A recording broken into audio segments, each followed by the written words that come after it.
What's up? What's up? What's good, everybody?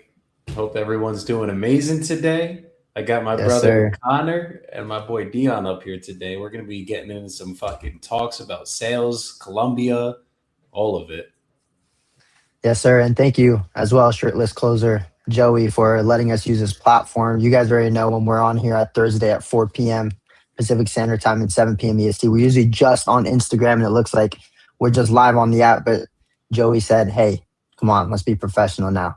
Join StreamYard." So I hope it looks better now, and I appreciate everyone that's going to be joining us today. As you guys know, the way that we run it on the closer control side, I'll have Joey intro because it's kind of like it is his platform too. But pretty much we do this every single Thursday at 4 p.m. PST, 7 p.m. EST, and we bring on live clients that are using our platform, Closer Control, a CRM software for wholesalers going direct to seller. We bring on other operators. We bring on other service people in the real estate space. But we're very filtered on who we bring on. So when you guys see us at this time on Thursdays, just know that the people that are on this live and on this call with me and Deon, they're vetted out, and they simply make money, and they get deals done. So that's it from my side. Joey, I'll let you intro, and then we'll let Deon lead us. Let's do it. Let's do it. Make sure you click the go live on Instagram too on the app, not on the fucking server here. You have to like do it a second step. It's stupid. But yeah, guys, Okay. I'm if those of you guys that don't know me, I'm out here in Medellin, Colombia. I've been out here for the last 2 years, originally from New Jersey.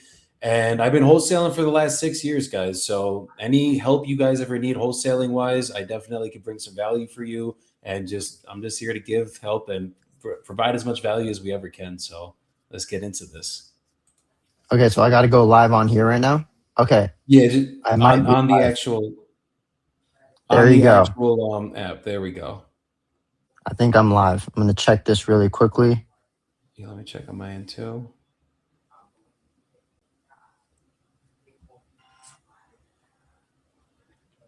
Yep, I see myself live. Oh All yeah. right, wonderful. Cool. Deon, lead us. Can you guys hear me? Check in, check Yes. in, 1, 2, 3. Okay, so let's go. Thank you so much, Joy, for hopping on this with us. Obviously, as Connor said, we Deon, it's bring in. the audio is a little muffled.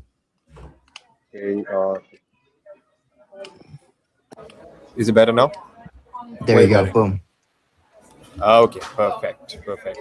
As Connor said, every Thursday we bring in live guests for the podcast, Connor Rueca show. Obviously, during this time we bring in actual wholesalers who know what exactly they're doing in the market. And today we have, obviously, you guys know Shirtless Closer, also goes by the name Joey Bibo in the house with us. And today's topic might actually trigger certain people. So the topic for today is how to get the sellers exactly where you want them. So we're going to be talking about how exactly this is going to be done from Joey's side, not by manipulating, not by forcing, but by actually controlling the frame of the conversation. Because the reality is, the seller is always going somewhere or the other way. And the question is, are you leading or are you reacting to it? And I got the perfect guest who can explain the entire scenario for us and he can actually break it down. For those who don't know him yet, this is Joey Bibo, also known as the Shirtless Closer. Joey, could you give us a small intro about yourself to our audience so that the closer control side also gets to know who exactly you are? Definitely. So I started off in insurance sales. Well, actually, technically in a call center before insurance sales, and just blasting out calls to tech companies. And we were just appointment setting. I was literally just meant to set appointments for these guys to go in person and go sell their tech software.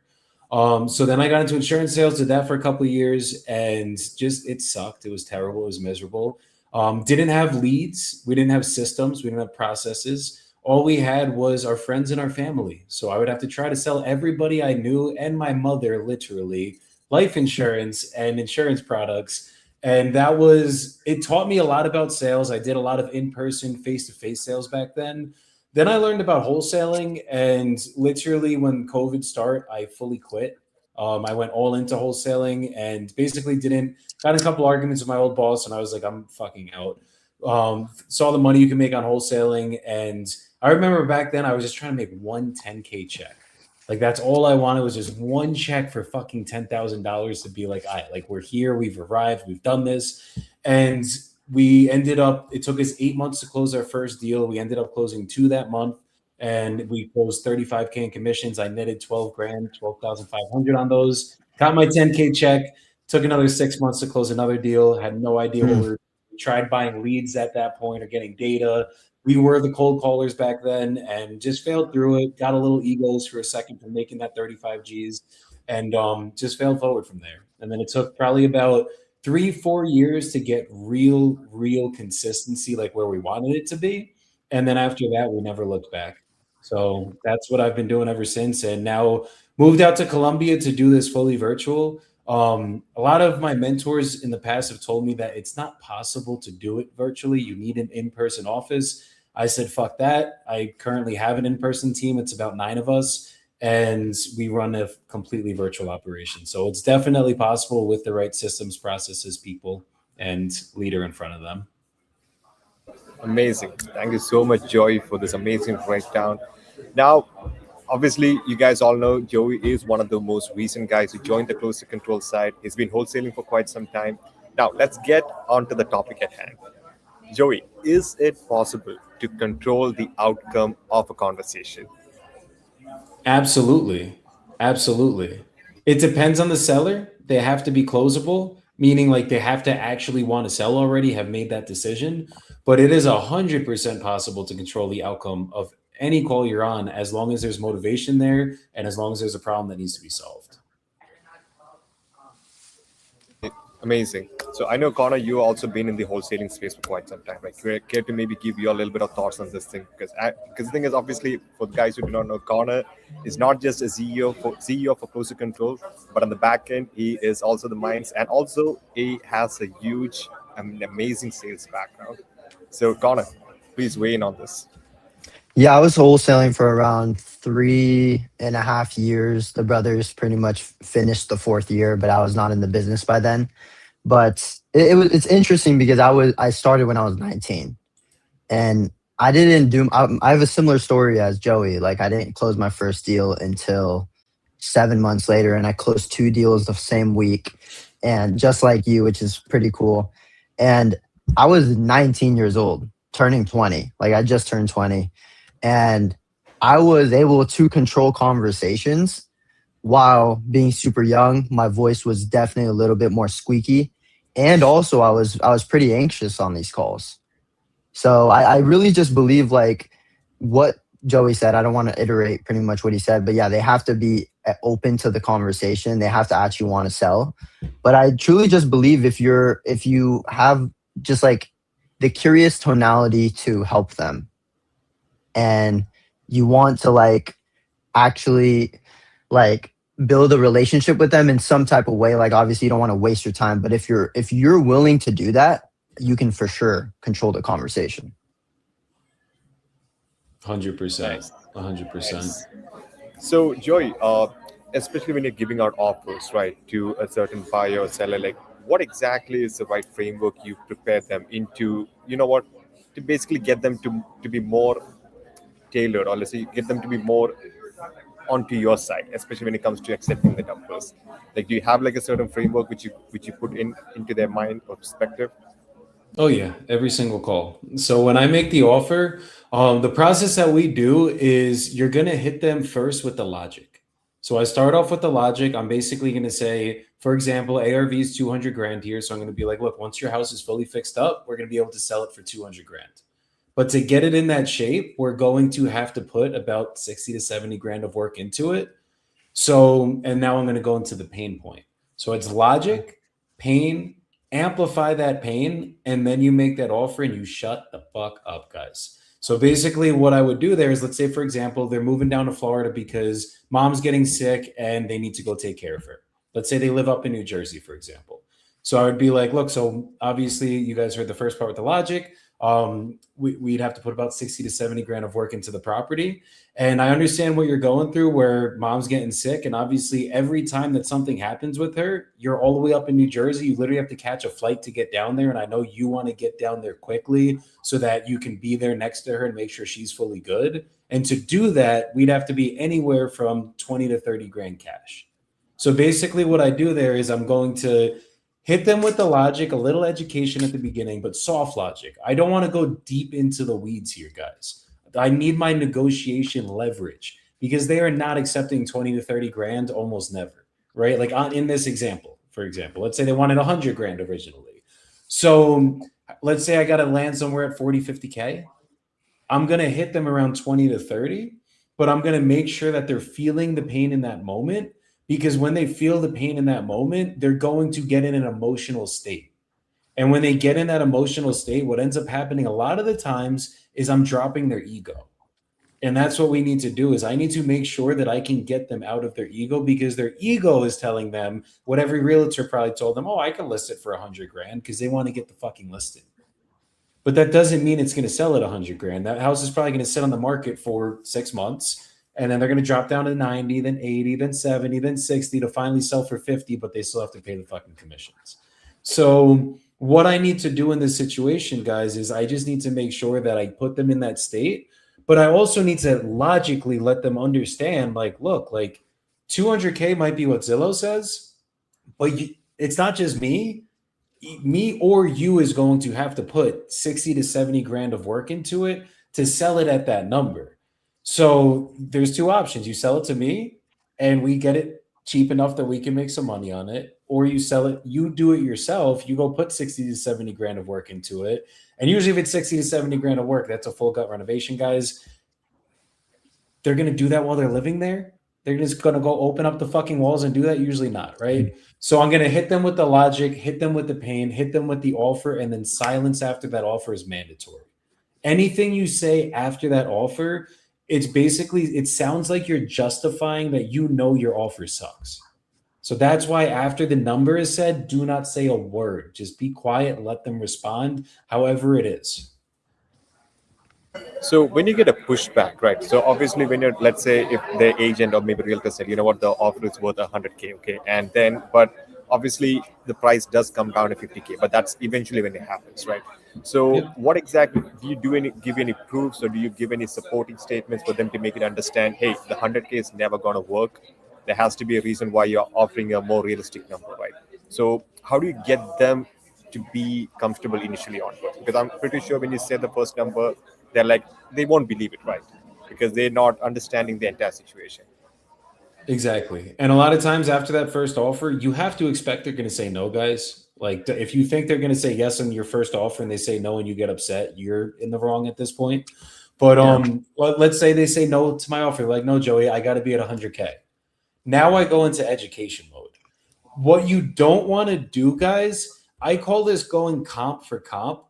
Comp for comp is basically like an ego battle.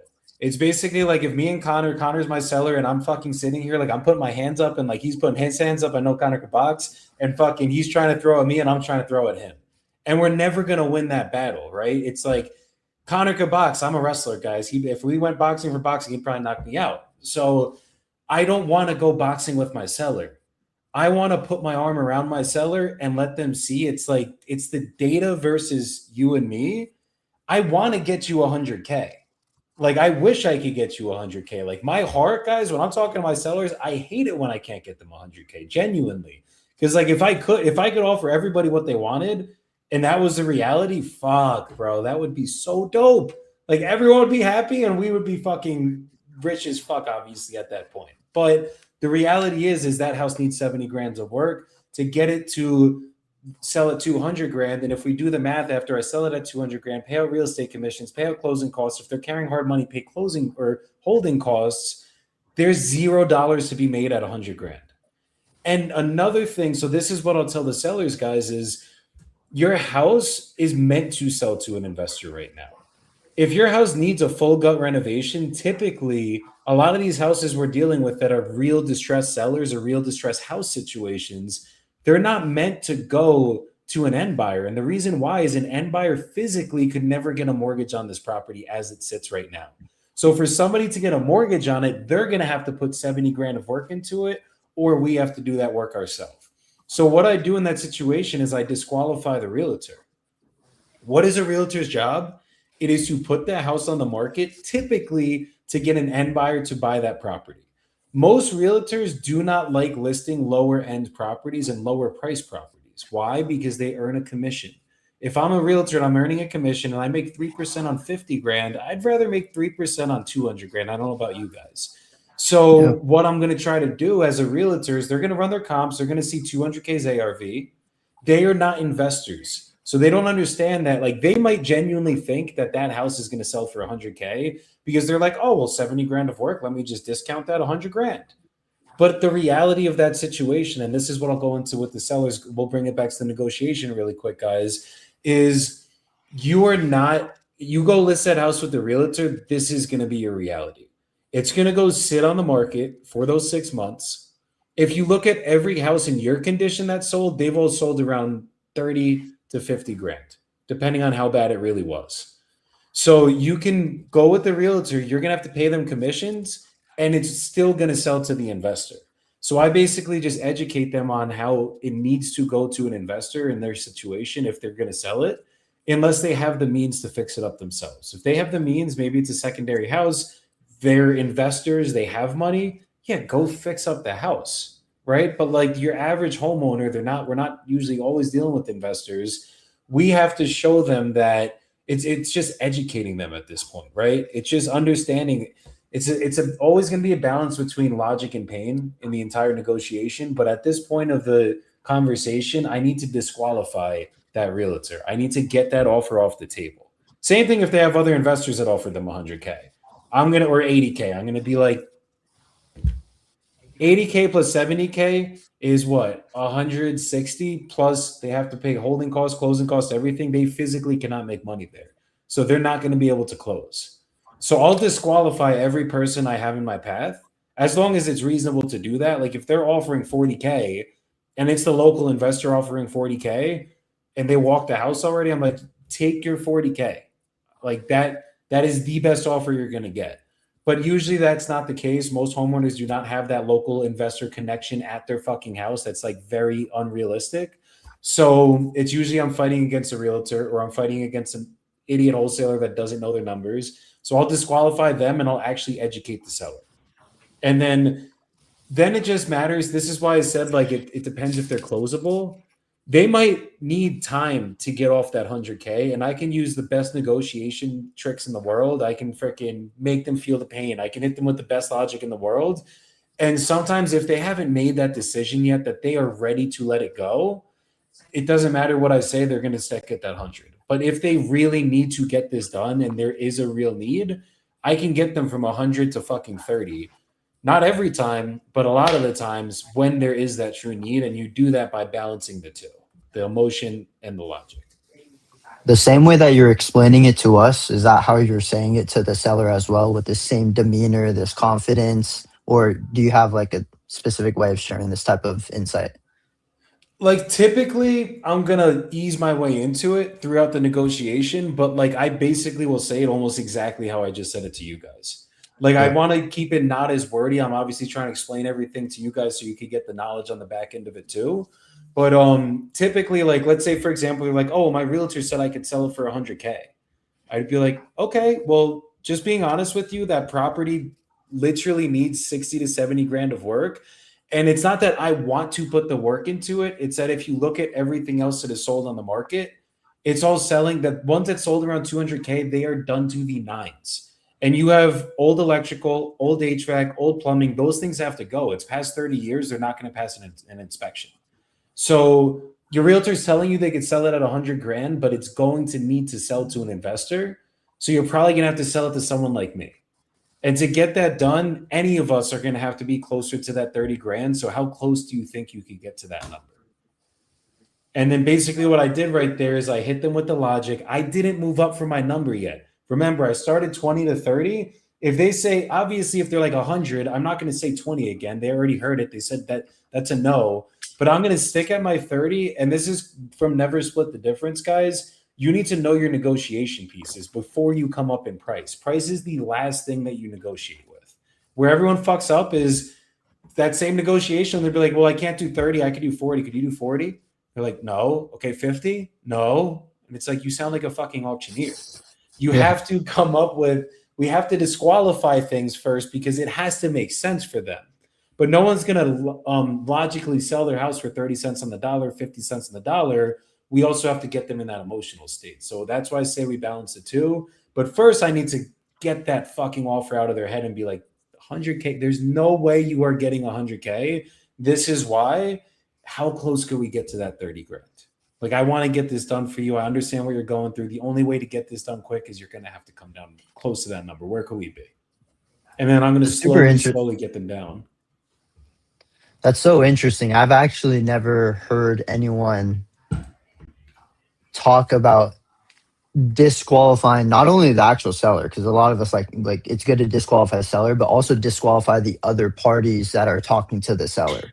I've heard people like talk down on them or say like pretty much kind of like what you're saying, but I feel like you're like a little bit more calculated and you're kind of being like that friendly investor that is right next to them. But the way that you're explaining it, you are literally disqualifying the other people that are involved. And that's like, that literally brings you authority instantly. Yeah.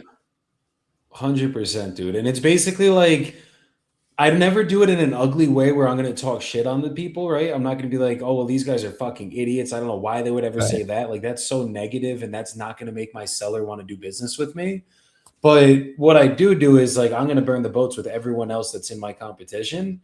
And as long as it's reasonable, right? Like, as I said, if it's a fucking investor that is a real local investor, you go take that. And they're like, oh, they get closed in 7 days. I'm like, why have you not taken that offer yet? Like, if you were my, and I always say, if you were my mother, I would tell her to take that offer 10 out of 10 times. And then they understand. You like, I was just going to say, you respectfully scorch the earth. That's what we call it over here. Like, you scorch the earth, you scorch the agent, or you scorch the other wholesaler. But I feel like you respectfully do it. And that definitely, that's why the sellers come closer to you. Are you also telling them that you're wholesaling, or what's the framing for you? If they ask 110%, if they don't ask, the language I use is that we have financial partners that fund all of our deals. And typically we have 4 to 5 main ones we work with. And if they don't work out, we're going to list it on the MLS or send it out to the masses. And we're going to find someone that's going to fund this deal with us. Nice. Because that's literally what wholesaling is. I'm literally finding a financial partner to take my equitable interest in the contract and assigning that interest over to them for a profit. Like, that's the definition of what we do. But the word wholesaler, sometimes if I'm like, yeah, this is Joey, I'm a wholesaler. First of all, they might not know what that is. So that's going to cause instant confusion, or they do know what it is. And usually if they do know what it is, it's because they probably dealt with a bad one and they're not going to want to do business. Unless I'm fully honest. I mean, I've had people that know I wholesale it a lot of times, and they'll do the deal with me, but that comes from the confidence of me being like, no, I'm getting this deal done. I know the numbers. Everything makes sense. When I used to wholesale, I would say that I was in the market when I really wasn't. We were always virtually wholesaling. What are you saying? Because you're in Colombia. I know a good amount of your team's in Colombia. Are you guys taking advantage of being in Colombia, or are you guys just not even saying anything? If they ask, I'm in Colombia. Like, if they get scared, I'm like, especially me, I speak fluent English. I'm from New Jersey. Like, it's not like they're questioning. Like, sometimes I even tell my team that isn't from the US, say where you are. Blame me. Be like, Joey is literally moved to Colombia. And like, that honesty right there, it literally builds so much more trust than when you're like, oh, no, I'm local to Milwaukee. And I'm like, you don't sound like you're from Milwaukee. What part of Milwaukee are you from? And I'm like, what? The West. John the Street. Yeah, the West. Yeah, like that right there, like that energy is already like, fuck, like you're already done. Like they don't, I already lost trust, right? But if I'm like, no, I'm from New Jersey, I buy properties around the country. I've been doing this for the last 6 years. Or if they're on my team has been doing this for the last 6 years. I always rely on Joey to run my numbers, so I know for a fact we can get this done for you. That's confidence right there. They're not going to worry about, oh my God, Joey's in Colombia? That's crazy. It's like, yeah, dude, I'm American. I live in Colombia. Cool. I moved out here. I'm living my dream. Thanks. I feel like Colombia is a good conversation, like, expander as well. Like, if you were somewhere else in the world, you might get pushback, but I feel like it's like Colombia. Everyone knows that's like a fun place to be. So like, it's something to talk about. Does it ever get there? Oh yeah. Oh yeah, there's a lot of times where I'm like, I'm from Colombia. They're like, how are the women? And I'm like, beautiful. I've had some I think weird it, conversations, and then I've had some dope ones too. That's and I think it funny. depends on the way you frame it too, right? Like you make it sound like fun. Hey, I'm not based in Colombia because I could not be in the US or anything. It's because it's more of like my fun vacation style. And I think that's, Colombia is sort of like a place where a lot of people want to go and have fun too, right? So you have like instant rapport building intuitions where you can like use this more to your advantage. Yeah. And I know 100%, that's some man. place where like Connor, even you're like planning on going to, right? I know that you have it somewhere in the bucket list this year. Yeah. Yeah, we'll be going to Colombia in May for Joey and Ross's and their event. So that's going to be cool. We could talk about that too. Yeah, we def got to get into that event. It's gonna be fucking dope, and I have some good announcements to drop too today. Nice. Fuck yeah, fuck yeah. Okay, so Joey, okay, I think we really want to know more about the event actually, to be honest. So tell us a little bit more about the event so that our viewers and audience get to know about it as well. Let's do it. So we're throwing an event basically May 15th to May 17th, technically starting May 14th because we're going to do like a dinner the first night. But we will be bringing everyone out here to Columbia. I've been trying to throw an event for the last year and never was able to make it happen yet because just planning purposes. I got called to a bunch of events last year in the States, so schedules did not align. This year it has. So basically, we are going to be doing 3 days where the first 2 days is going to be GA. Basically, the first day, the entire day is basically going to be in the event center. Speakers speaking on stage. We have Scott Morse coming out. We have Nick Perry coming out. We have Abdullah Ghaffar, I Hustle Bro coming out. And a bunch of other speakers. My boy Danny McBrin, who's local here now to Columbia, he's going to be here speaking. He's fucking giant operation, used to run out of Arizona, and fucking mobile home king, beast, and fucking wholesale on the whole nine. So he's gonna be here, and a bunch of other good guys. We got my boy Oswaldo Galarza speaking. That's big in the Spanish community. 180 doors he owns, and then we have Ricardo Salguero that's going to be speaking. They own very close to 2,000 doors, huge syndicators, and they are just fucking beasts in the industry. That he lives over in Ecuador.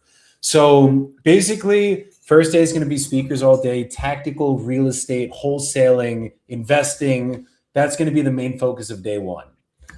Connor doesn't know this yet, but day two now, what we're going to be doing is we are getting a giant mansion. And we are going to start the day. Connor knows this part. We're going to start the day with the hike in the morning.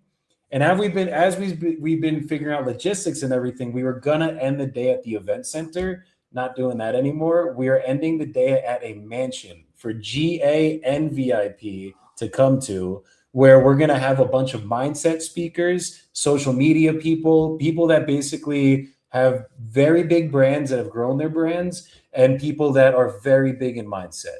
Meaning we're going to go deep, guys. We're going to have some breakthroughs at this event. And like literally the point of the event, the theme of it is get the fuck out of your comfort zone. And that's exactly what's going to be happening. So we're doing a hike. There will be an exercise that is done at the top of the hike that will be for everyone to do. That's going to be, you guys will see, it's going to be a deep exercise, deep self-work. And then everyone goes home for a little bit, shower up, get your sweaty selves fucking feeling good after. And then we're going to meet at the finca, which is going to be up in the mountains overlooking the city. That'll start somewhere around 2 to 3 p.m. And speakers will be speaking there. We're ending the event with Michael Smoke, Higher Up Wellness speaking. He's officially confirmed as of today. So he's going to probably speak for a little bit over an hour. He is a huge brand, huge mindset guy, huge communication guy, and he's going to be breaking down communication. So basically, if you guys have issues speaking, whether it's being a closer and literally good communication on the phones, or whether you're building your brand and you want to learn how to get better at actual communication with like doing what we're doing right now, that is the guy you guys need to follow and you guys need to hear. He's a fucking beast when it comes to this stuff. So he will be ending the basically event at the top of the finca, sun setting, fucking whole nine, because the side that the finca is going to be on is the opposite to where the sun sets. So just the views there are going to be immaculate. The content we're all going to get is going to be beautiful, and I know lives will be changed at this event. And then from there, last night will be a little networking event we'll be doing. You guys will see how that's going to go. It's going to be fucking sick. Not like any other networking event I think anyone's ever been to, because it will be very, very different from the way people normally do it. And then the last day will be a VIP mastermind at the mansion, where we are going to be going deep with everybody that is at that mastermind. It's not really going to be break down your business and this is how you scale. You guys are going to learn a lot of that on day one. It's going to be more like actual self work on the mastermind and really going deeper than we have the entire event. And there, I know people are going to have some breakthroughs, might do some cold plunging, might do some saunas, get a little crazy. And at the VIP mastermind, we'll have food there, the whole nine, and that will be at the mansion for day 3. So that's going to be the entire event. That's basically the itinerary of it. And yeah, like we have some of the best speakers. I'm confirming one last one tomorrow. That's going to be a big surprise to everybody. Y'all might not even know him. Huge brand, but not in the wholesaling space. He's scaled and ran many businesses, and he fucking so aligned to everything that we do with the mindset side, and it's going to be fucking dope to have him there. So meeting with him tomorrow, we'll get him confirmed. And yeah, dude, this is going to be probably the best wholesale event anyone's been to so far. And I'm fucking very fortunate, grateful, and excited to be fucking throwing this thing now. Well, stoked. To be honest, I'm stoked that you guys are gonna have an amazing time. Wish I could be there, but apparently I have some travel stuff restrictions, which Connor knows. But yeah, more onto that later. So I think one of the things which has always been bugging me is one of the things which I want to know. Sorry, one of the things which I want to know the most is how did you come up with the persona shirtless closer? Because I know this is something which I have not seen a lot in quite some time. It's just a decade event. We got pants on, guys. We're good. We're good. So it's actually kind of funny. So I started doing live streams with my old mentor, Aaron Bevins, about 2 years ago. And basically, there was one day where I was super late. And like, guys, if you know me, I'm usually not late to fucking anything. Like, I hate being late. So just got out of the shower, literally like put my fucking pants on, whatever. I had my shirt over my shoulder because I was like, let me just get into the fucking live so I'm not too late. And like, we weren't live yet. He was just waiting for me to get there. I'm like, yo, I'll be right there. My bad. Hold on. Dude, he looks at me and he's like, you know, you're going live with your shirt off now, right? And I'm like, you're fucking crazy. No, I'm not. That's ridiculous. And he's like, no, you're going live with your shirt off. And I was like, all right, fuck it. Let's do it. So hit the live button, go live with my shirt off. And the first time I did it, it was super weird. People were commenting the whole nine. Then the next day that we did the live, because we were doing a live series at this point, 250K on market in 90 days. We made $0 during this challenge, guys. My first live challenge ever. I was on with my shirt on again, and people start commenting like, Joey, why is your shirt on? And then it kept happening in the comments. And I'm like, oh, fuck, here we go. So I ended up taking it off again. And then I realized, I was like, hold on a second. I got into wholesaling because I used to have to wear a fucking suit to go meet with people. And like, if you guys know me, I'm a sweatpants and fucking baggy shirt kind of guy. Like, I don't care how I look like that. Typically, I'm not like all about style. I mean, now with my wife, she makes me wear cool clothes and shit. And I look like a little paisa sometimes out here in Medellin. But I just was never into wearing the suits. And I had to literally go meet my cousins in a fucking suit to try to sell them life insurance. And the pitch back then was like, not like, hey, I'm coming to meet you to talk about life insurance. It was like, let's just sit down and go over what we do. I'm not here to sell you anything, but I really am. And that feeling was so uncomfortable for me. And then on top of it, I used to have to commute from fucking New Jersey to Queens. First it was Long Island, New York, which is a 2.5-hour commute each way to sell life insurance. And guys, I was broke. Like, I didn't make any money doing this shit. And I used to have to commute in traffic, basically 2.5 hours a day each way. Found this industry, found fucking wholesaling, and realized I never have to fucking wear a suit again. And not only that, I never have to go to a property again. Like, I can do this shit from the comfort of my own home as long as I have a cell phone, a laptop, and some fucking Wi-Fi. So then we made the shirtless closer a fucking brand. And that was literally where it came from. Cause it's like, it doesn't matter what you look like. You can have tattoos, you could have your shirt off, you could be fucking, don't do it, but you could be butt ass naked if you want. And they don't know because I'm on the phones, guys. You know what I mean? So it's like, you really can be fully free in this industry as long as you have the knowledge and the technology in front of you. So that's where the shirtless closer kind of came from. I'm not just some douchebag that thinks I'm jacked and fucking that's why I have my shirt off. I promise you guys. Still got to get rid of the flat tire at the bottom of the belly right now. But that's really where the brand came from. It's just realizing how free this business can truly make you. Amazing, amazing. I think that's Deon, one of the I'm gonna interrupt Go ahead. Deon. Go When ahead. you said Joey, that you could be butt ass naked, I laughed really big, and there's a reason why. I have a vivid memory. We were in the Philippines. And guys, Philippines is hot as fuck. Like you're talking so hot. It's 2 a.m. in the Philippines, and I have only underwear on, and I get a call from a seller, and I'm like gasping for air because it's so hot. We're in this like hotel. And it was like, I don't know why we couldn't have the AC on or something like that. But I was like laying on the bed, and Ali goes, "You're about to close the deal. I'm gonna freaking take a video of you." There's literally a video of me on the bed, underwear only, like just like chilling and locking up an ovation. It was so funny, but so true. You could do anything. I mean, you could.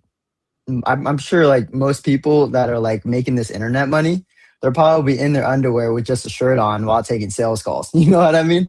And like, And you could do it. and you could do it, and you can make money, Like, and it's fun.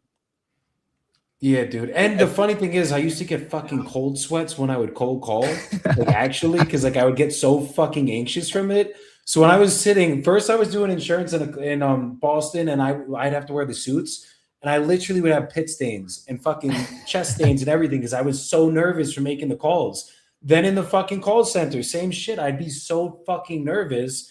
And now I'm on a stage with my fucking shirt off. And I also get cold sweats when I speak on stages, guys, because that shit's fucking scary. I spoke in front of almost 1,000 people in Spanish a couple months ago. Holy fuck, that was scary, guys. I was fucking shitting bricks up there, but we got it done, and I could do it with my shirt off. So ain't nobody knew I was sweating. So now that it's gonna be your event, are you gonna be like shirtless the whole time, or So I'm what are you gonna emceeing do? it. It's gonna get cold if I'm shirtless the entire time. I'm probably gonna have a shirt on for a good part of the event. But when I speak on the stage and I actually do my speech when I'm going up, 100%, there will be zero shirt on. And I'm working out every day to get rid of the flat tire so that when we're up there this time, we're looking big. I think I think you can set up like a heater right next to the stage so that in case it gets a little bit chilly. But I would still say, you know what, you should go with the shirtless brand because that's exactly what we know you for. So, Connor, I know we are 100%. almost towards the end. Anything which you want to maybe get into know more about the branding style, or maybe more about how Joey does his closings? Yeah, I'm curious. I want everyone who's wholesaling to hear this. What does your team look like right now that you're in Colombia? You're also operating a bigger team than most do. What does that look like, and where are they also located? Absolutely. So we have Dean in acquisitions right now. Only acquisition manager on the team. We are looking for more. So if anybody wants to come on, hit me up. Got to send a video and everything, but hit me up, guys. But Dean's in acquisitions, and we have JVs that come in. That's our entire acquisition strategy. Last year, we were about 80% JVs. I had no one but myself in acquisitions. So we have Dean in acquisitions. We have Alejandra. She is in Colombia, from Colombia. She's from Ibagué, lives in Medellin now. She's in seller transaction coordination. So basically almost like customer service, where she is basically dealing with the seller at all times of the transaction once we have a contract. Then we have Adriana. She is basically in the middle of Priska. Priska is our actual transaction coordinator that handles with everything title. Adriana basically just does all of our admin work in between. She's almost like a marketing manager. When we get a deal, she sets up the investor lift listing. She sets up all of the marketing for the deal. Goes into closer control, sets up all the workflows for everything that has to get put in there. Gets that started, sets up the text, and then she does all the administrative work in between as well. Sets up our deal board, the whole nine. Then we have Priska, transaction coordination. She's been with us the longest out of the team. She's amazing. She's in San Antonio, Texas.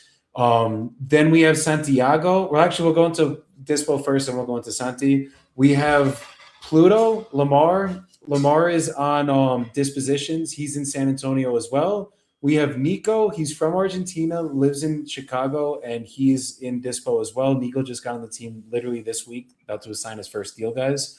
And then we have Santiago. Santi is from Colombia. He is basically our operator at this point. He does everything operations. He is the glue that makes sure everything sticks together. So he does everything in between, make sure that everyone is doing what they need to be doing, and just oversees the entire operation of the business. And then there's me, CEO, and I'm basically just doing everything that anyone ever needs me. I do sales training, basically accountability, and just figuring out different marketing campaigns, figuring out different strategies to go into, and sometimes getting in the seat and fucking closing like you guys know I do. So that's the entire team, and it is all run through a Discord channel. That's how we manage everything. We also have a WhatsApp group chat. And to be on my team, you have to go to the gym before a morning meeting every single morning. We start at 9:30 a.m. Eastern time, and you have to take a picture that you got that. I mean, not just the gym. If you, Priska does jujitsu, she runs. We just need 30 minutes minimum of your heart pumping in the morning before you get on the phones. That's mandatory to be on my team. That's fire.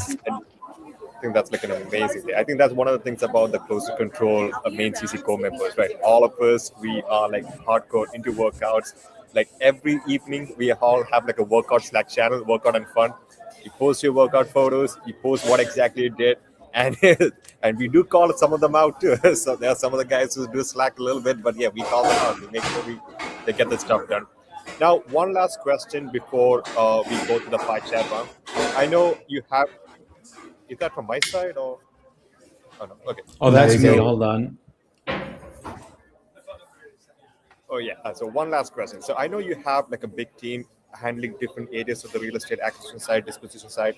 Now, where exactly does Closer Control fit in all of this? I know you've been one of the recent Closer Control clients, but please expand. Let us know a little bit more on that side. Definitely. So Closer Control is obviously our CRM that we're using now. And they come in to make sure that we are fucking organized in every facet, and to make sure that our sales process is working the way it needs to be. So acquisitions wise, we use you guys obviously for the AI automation in terms of reaching out to the sellers, all the text campaigns, all the automations that's been built out, the personality types, which is fucking dope. Literally don't know anyone else in the industry that's doing that right now. And I don't think Connor knows how aligned I am with that system, because literally I everyone on my team and every salesperson that's ever gone through me, my community, everything, I always recommend the book Surrounded by Idiots, which goes over the DISC system. One of the best books that I've ever read. And that was years ago, bro. And I'm very big into personality types. So that's where me and Connor align very much, without, I think, either of us realizing. And then in terms of TC, just keeping everything organized within the tasks, setting up all the workflows that we are setting up, having different pipelines for everything. And then on the dispo side, the real reason that I came to Closer Control was the dispo process that they built out.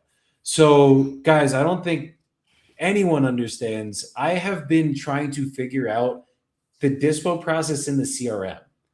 And that has been the biggest bottleneck that my business has faced for probably 6 years now.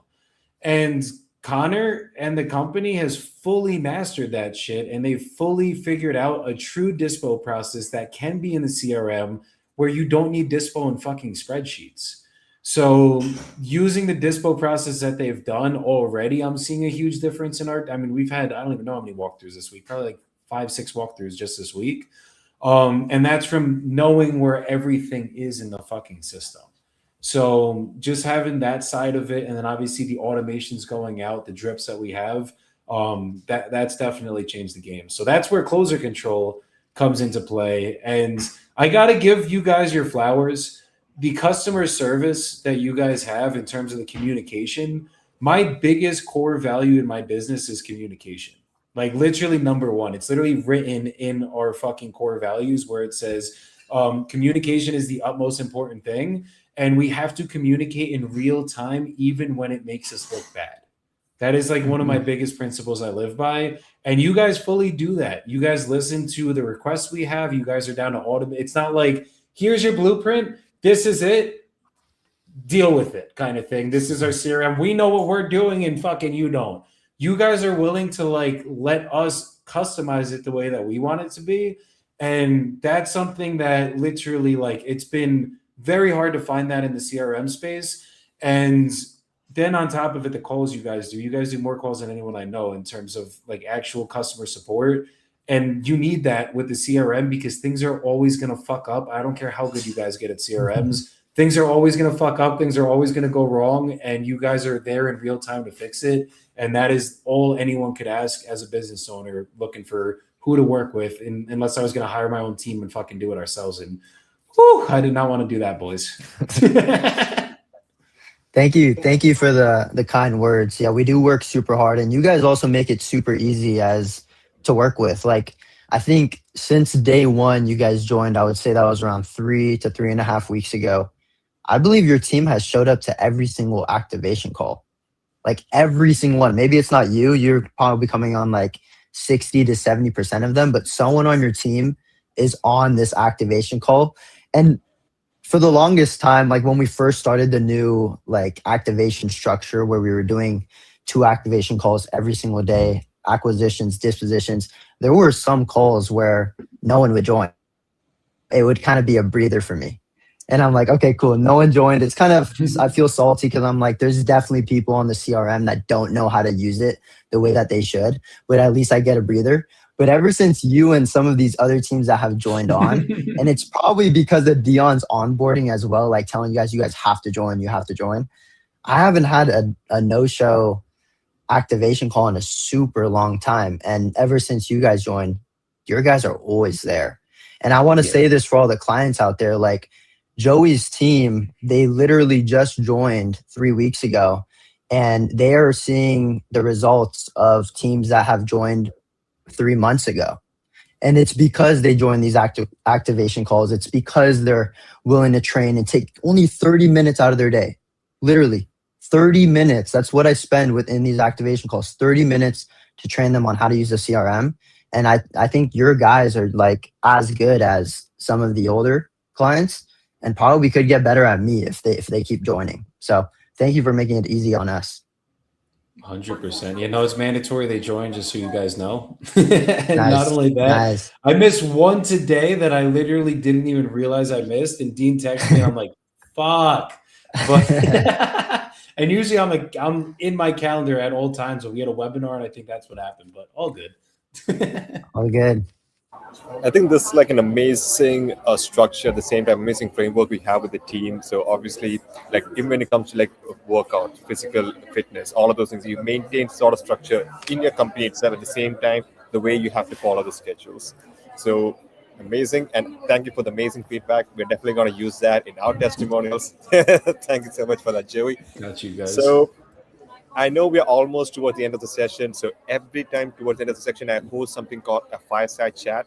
So it's going to be just this or that question. You choose why you want to go with option A, option B, and just a small 1 or 2 sentences on why you want to do that. Okay. Let me know when you guys are ready. Give me a thumbs up, and then I'll take you to guys. Okay. Let's go. So Joey, so welcome to the rapid fire round. So the first one, since you know how to control conversations, right? So would you rather go for confidence or control? Confidence or control? That's a hard one, bro. Confidence or control? I'd say I'd rather go for confidence. Okay. Just a quick sentence. Why? Confidence, because I feel like confidence in turn might even drive control.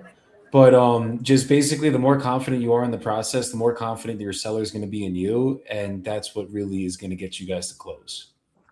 Amazing. Connor. I'm going to 100% say confidence. Me and my brothers, we've been like rage baiting each other a lot recently. And we're like playing with each other, but sometimes like my brothers will be just confidently saying something that I truly believe is wrong. But because of the way that he's saying it, I'm like, all right, bro, you're right. 2 seconds later, bro, I've been rage baiting you. Like, that's not true. I think confidence is so influential. And influence is also control, kind of like what you're saying, Joey. Like they kind of align with each other. But if you're confident, you can pretty much move rooms and move the conversation the way that you need it to. Amazing, amazing answer, boys. Next one, silence or persuasion? Silence. Okay, one two sentences. Why? Silence, because silence is going to build more confidence in trying to justify something. Justification is trying to persuade. And I don't got to usually persuade anyone to do anything. I just got to shut up sometimes. And by me shutting up, that confidence is going to soar and that's going to get the close. Connor. Silence as well. Just along with what Joe was saying, like the close, I would also use silence when I was talking to sellers when they would just say something challenging. Like they would say, like, I'm trying to get out of this city. I would be silent, and then like a couple of seconds later, I'd be like, wait, do I not know anything about the city? Tell me what's going on. I want to know the insider information. And like that breaks ice and it makes them feel like, oh wow, this guy's actually listening to me. Nice. Now, this is something which I have a little bit tricky. So I know, Joey, this is slightly more. I mean, you can. I feel like you can choose either of that. Okay, logical close or emotional close. Mm. Hard one yet again. I'd say emotional close. Okay. Because it makes more money. It's going to make more money. And people justify, what is it? People justify logic with emotion. Connor. Interesting. I'd say emotional close.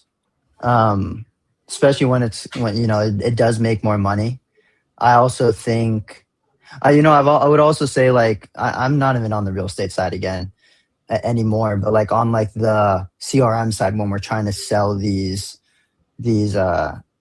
services and these AI to people, I actually see like the logical close, like those are the best clients.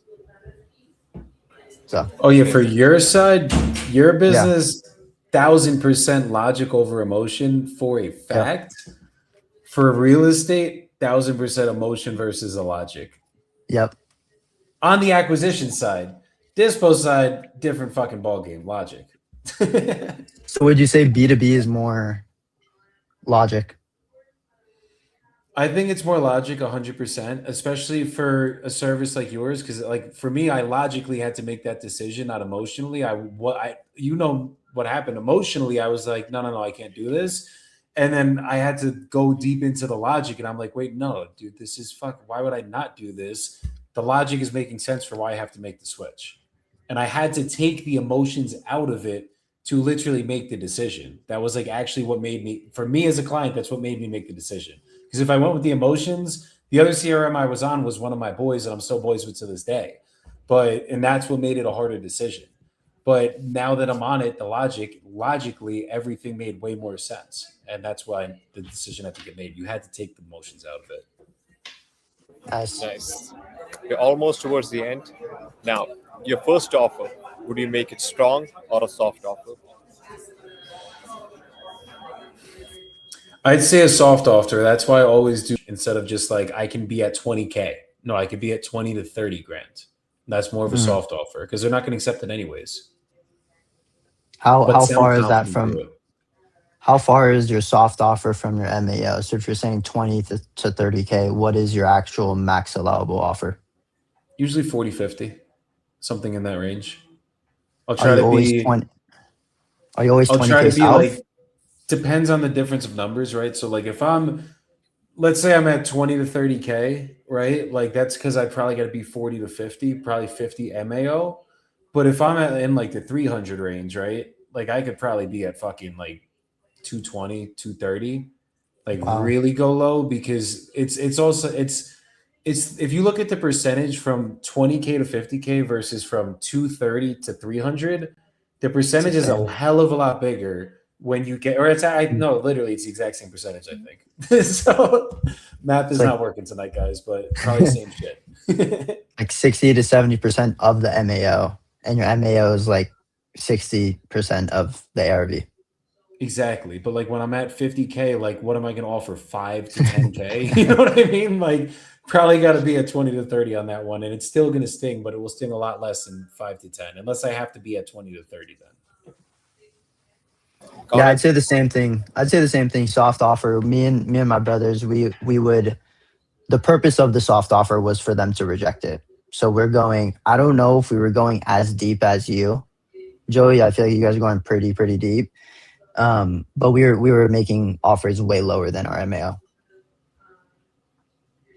MAO means make absolutely nothing. So you probably Mm, should be lower than the MAO. that's interesting. Make absolutely nothing. What is your MAO? If you're hitting MAO, how much are you making on the assignment? 20 grand now. 20 20 grand. grand Okay. minimum. We used to do up to 10, and that was not the move. Not the move. So 20 Were grand you now minimum. just? It was just too slim, or were Yeah, they we all were just not selling? 10 grand could turn to 2 grand real quick, and now you have to go for a price reduction. Whereas 20 grand, you have enough room to really fuck shit up. Yeah. Nice. And the last question, one thing every closer must eliminate. One thing every closer must eliminate. I got this. This is easy as fuck. Their ego. Mm, Their ego. We are all egotistical creatures, and I mean, Connor has an ego, I have an ego, Deon has an ego, guys. We all have it.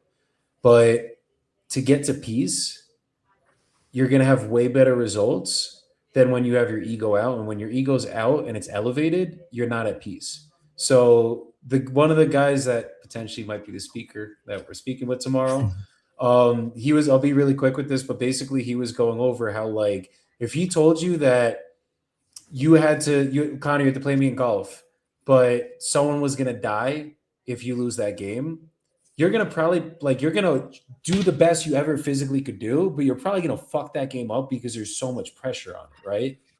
Whereas if we had to play golf and it was just let's go play golf, and like there was no competition between us, like we really genuinely did not give a fuck at all, and you're at peace, you might have a really good fucking game. So when you get that ego dropped and you're coachable, you're open, you don't care about the outcome, that's when you could fucking flex on anybody and the skills genuinely come out. Your personality comes out, the true you comes out, the genuineness comes out, and then you could close at the highest ability. Interesting. Connor. I like that. Um, I was too busy listening to you, Joey. I would say, I would honestly say the vices. I see like Alec.